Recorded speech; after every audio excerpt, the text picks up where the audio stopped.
Hello. Today I'm going to read Miss Rumphius. Think about how you can make the world a better place. Story and pictures by Barbara Cooney. There we go.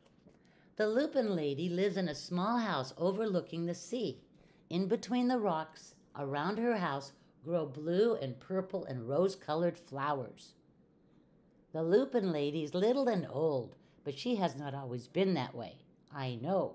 She is my great aunt, and she told me so. Once upon a time, she was a little girl named Alice, who lived in a city by the sea. From the front stoop, she could see the wharves and the bristling masts of tall ships. Many years ago, her grandfather had come to America on a large sailing ship. There she is there. Now he worked in the shop at the bottom of the house, making figureheads for the prows of ships and carving Indians out of wood to put in front of cigar stores. For Alice's grandfather was an artist. He painted pictures, too, of sailing ships and places across the sea. When he was very busy, Alice helped him put in the skies. In the evening, Alice sat on her grandfather's knee and listened to his stories of faraway places. When he had finished, Alice would say, "When I grow up, I too will go to faraway places, and when I grow old, I too will live beside the sea." "That is all very well, little Alice," said her grandfather, "but there is a third thing you must do." "What is that?" asked Alice. "You must do something to make the world more beautiful," said her grandfather. "All right," said Alice, but she did not know what that could be.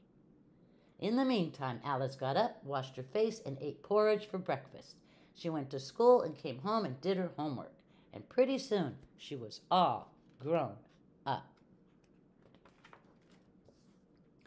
Then my great-aunt Alice set out to do the 3 things she had told her grandfather she was going to do.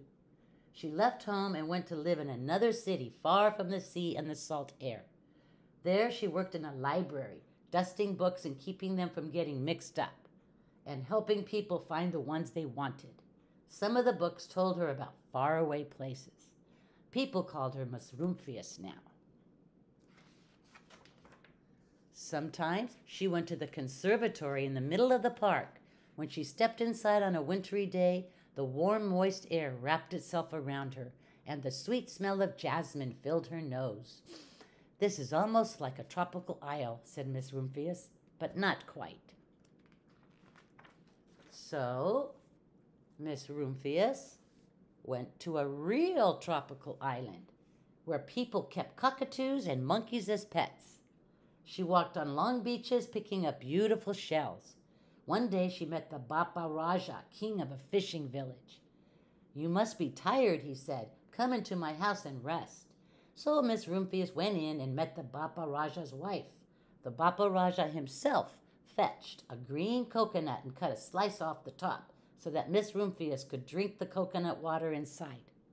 Before she left, the Bapa Raja gave her a beautiful mother-of-pearl shell on which he had painted a bird of paradise and the words, "You will always remain in my heart. You will always remain in mine too," said Miss Rumphius. And my great aunt, Miss Alice Rumphius, climbed tall mountains where the snow never melted. She went through jungles and across deserts. She saw lions playing and kangaroos jumping, and everywhere she made friends she would never forget. Finally, she came to the land of the lotus eaters, and there, getting off a camel, she hurt her back. "What a foolish thing to do," said Miss Rumphius. "Well, I have certainly seen faraway places. Maybe it is time to find my place by the sea." And it was, and she did. From the porch of her new house, Miss Rumphius watched the sun come up. She watched it cross the heavens and sparkle on the water, and she saw it set in glory in the evening.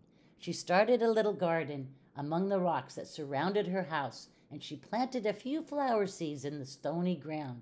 Miss Rumphius was almost perfectly happy. "But there is still one more thing I have to do," she said. I have to do something to make the world more beautiful. But what? The world already is pretty nice, she thought, looking out over the ocean. The next spring, Miss Rumphius was not very well. Her back was bothering her again, and she had to stay in bed most of the time.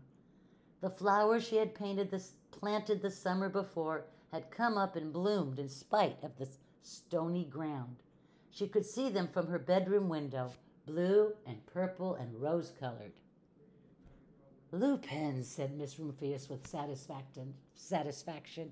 I have always loved lupins the best. I wish I could plant more seeds this summer so that I could have still more flowers next year.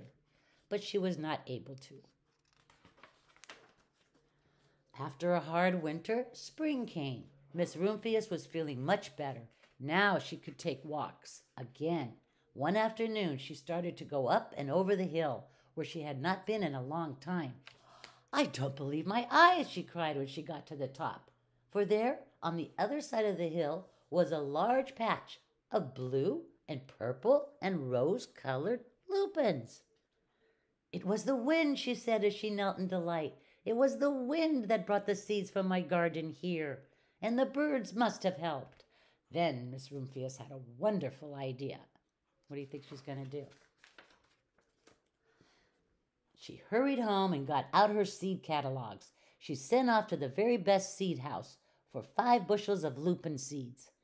All that summer, Miss Rumphius, her pockets full of seeds, wandered over fields and headlands, sowing lupins. She scattered seeds along the highways and down the country lanes. She flung handfuls of them around the schoolhouse and back of the church. She tossed them into hollows and along stone walls. Her back didn't hurt her any more at all. Now some people called her that crazy old lady.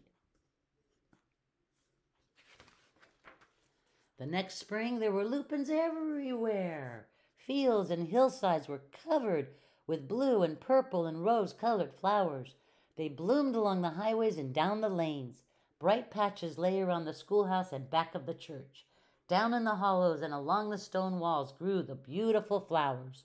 Miss Rumphius had done the third, the most difficult thing of all. My great Aunt Alice, Miss Rumphius, is very old now. Her hair is very white. Every year there are more and more lupins. Now they call her the Lupine Lady.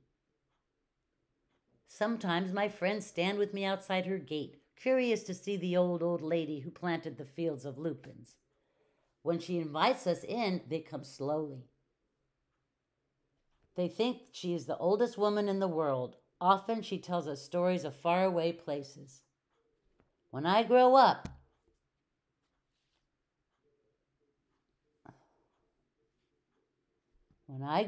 I tell her, I too will go to faraway places and come home to live by the sea.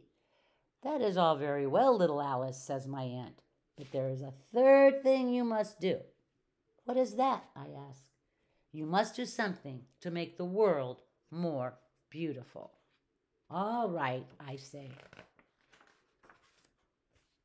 But I do not know yet what that can be. Thank you. How are you going to make the world more beautiful? Have a great day. Bye.